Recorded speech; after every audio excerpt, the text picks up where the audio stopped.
या चैत्र नवरात्रे में, शारदीय नवरात्रे में, आषाढ़ी नवरात्रे में, आदिकादिक पौष नवरात्रे में हम शंकर की, हम जगत जननी जगदम्बा की जब स्थापना करते हैं, या हम नूतन घर का प्रवेश करते हैं, या गणेश जी की स्थापना करते हैं, या कोई दुकान को प्रवेश करते हैं, या कोई शुभ कार्य करने के लिए अग्रण्य होते हैं, तो हम कलश की स्थापना क्यों करते हैं? आज शिव महापुराण में शुरुआत में अपन शिव और पार्वती की यही संवाद को लेकर चलते।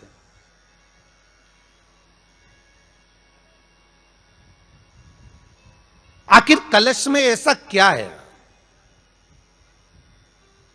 कलश के अंदर आखिर ऐसा क्या विराजमान है कि 33 कोटि देवता उस कलश के अंदर आकर बैठ जाते हैं? महाराज,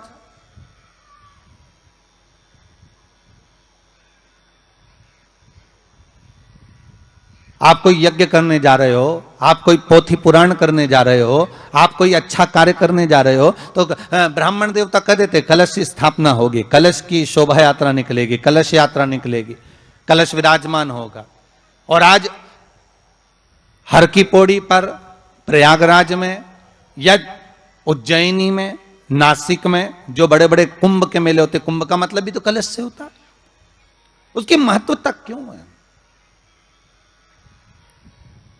उस कुंभ की, उस घड़े की महत्वता कहां से प्रकट हो गई?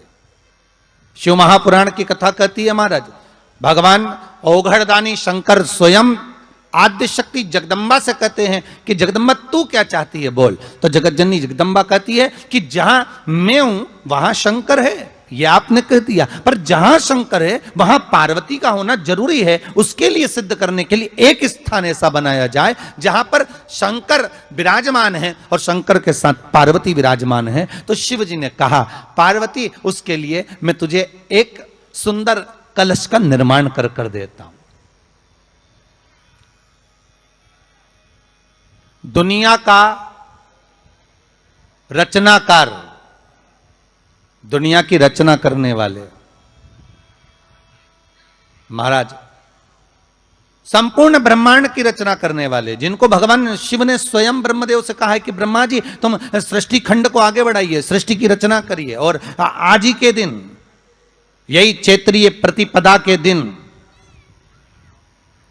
यही इसको कहते हैं नया संवत्सर, नया वर्ष।